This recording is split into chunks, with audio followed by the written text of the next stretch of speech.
भागलपुर में गंगा का जलस्तर लगातार बढ़ता जा रहा है, जिससे बाढ़ की स्थिति गंभीर होती जा रही है। खासकर भवनाथपुर इलाके में नेशनल हाईवे 80 पर 4 से 5 फीट तक पानी चढ़ गया है, जिससे आवागमन खतरनाक हो गया है।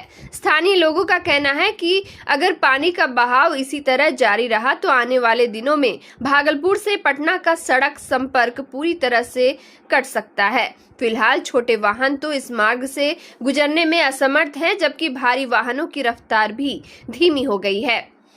बाढ़ के कारण भवनाथपुर और आसपास के कई गांव पहले ही जलमग्न हो चुके हैं, जिससे ग्रामीणों के पलायन की स्थिति बन रही है। प्रशासन ने लोगों को सतर्क रहने और अनावश्यक यात्रा से बचने की अपील की है।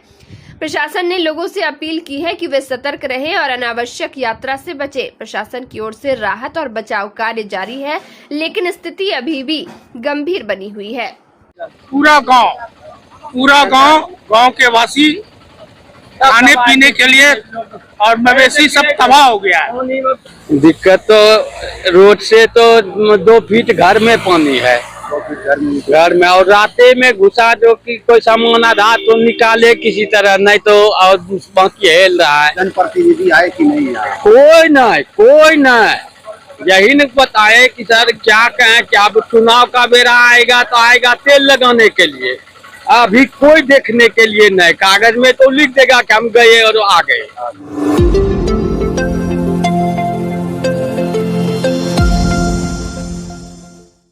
भागलपुर के जिलाधिकारी डॉक्टर नवल किशोर चौधरी ने नगर निगम क्षेत्र के बाढ़ राहत शिविरों का निरीक्षण किया। इस दौरान उन्होंने टीएनबी कॉलेजिएट और सीटीएस चर्च मैदान में बने शिविरों में आवासन, भोजन, पेयजल, शौचालय, साफ सफाई और चिकित्सा की व्यवस्था का अवलोकन किया। वहीं जिलाधिकारी डॉक्टर नवल किशोर चौधरी ने भोजन कर रहे लोगों से भोजन की गुणवत्ता के बारे में पूछा और वहां की व्यवस्था के संबंध में फीडबैक लिया। लोगों ने व्यवस्था के प्रति अपनी प्रसन्नता जाहिर की और संतोषजनक उत्तर दिए। उन्होंने टीएनबी कॉलेजिएट के राहत शिविर में बच्चों से भी हालचाल जाना और उन्हें पढ़ने और खेलने के लिए प्रोत्साहित किया। सीटीएस चर्च मैदान में बनाए गए स्वास्थ्य शिविर की पंजी का अवलोकन करते हुए जिलाधिकारी ने पाया कि 108 लोगों ने अपने स्वास्थ्य की जाँच कराई है। उन्होंने वहाँ उपस्थित चिकित्सकों से भी वार्ता की और खाना बनाने वाले रसोइयों को तेल और मसाला का प्रयोग कम से कम करने का निर्देश दिया, ताकि लोगों के पेट और स्वास्थ्य पर कोई बुरा असर न पड़े। इस अवसर पर अपर समाहर्ता आपदा प्रबंधन कुंदन कुमार, अनुमंडल पदाधिकारी विकास कुमार, उपनगर आयुक्त नगर निगम भागलपुर, वरीय उप समाहर्ता अंकिता कुमारी एवं स्थानीय पदाधिकारी गण उपस्थित रहे। अधिकारियों ने बाढ़ राहत शिविरों में रह रहे लोगों की समस्याओं को सुना और उनके समाधान के लिए आवश्यक निर्देश दिए। जिला में 20 से अधिक केंद्र बनाए गए हैं। आप अभी टीएनबी कॉलेजिएट स्कूल में हमारी टीम की व्यवस्था को देख रहे हैं। यहाँ आपदा राहत शिविर है, यहाँ की कम्युनिटी किचन चल रहा है, चिकित्सक दल बैठे हुए हैं, लोगों का इलाज चल रहा है।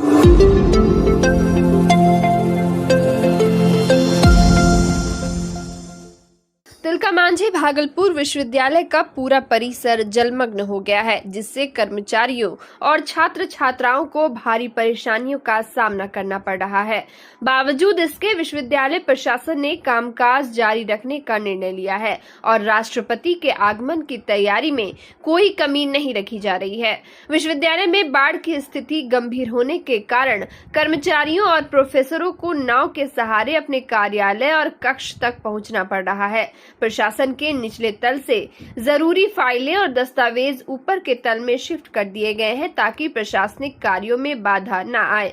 कुलपति प्रोफेसर जवाहरलाल ने कहा कि वह प्रकृति से मुकाबला नहीं कर सकते, लेकिन हर संभव व्यवस्था करने की कोशिश कर रहे हैं।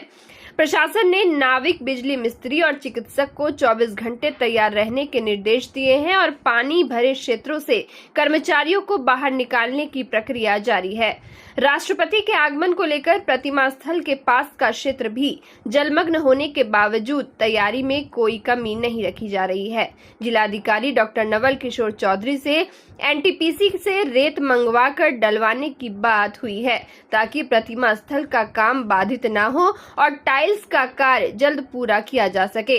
वहीं कुलपति ने भरोसा दिलाया कि 15 अगस्त और राष्ट्रपति के आगमन जैसे महत्वपूर्ण अवसर पर विश्वविद्यालय का काम जैसे पहले चलता था वैसे ही चलता रहेगा, भले ही इसके लिए नाव से कार्यालय तक जाना पड़े। प्रशासन और कर्मचारी बाढ़ के बीच भी विश्वविद्यालय को सुचारू रूप से चलाने के लिए प्रयासरत है।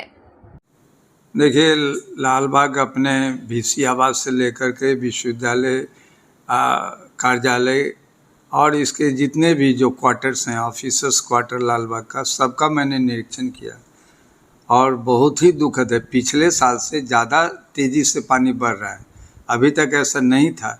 इसलिए अब इमरजेंसी बहुत सारे हमको नोटिस देने हैं, बहुत सारे डिसीजन लेने हैं। लेकिन मैं बताऊं कि राष्ट्रपति जी का जो प्रोग्राम संभावित है, उस प्रोग्राम को देखते हुए जो मूर्ति स्थल है वहाँ पर रात दिन काम चल रहा है। आप लोग भी इसके साक्षी हैं।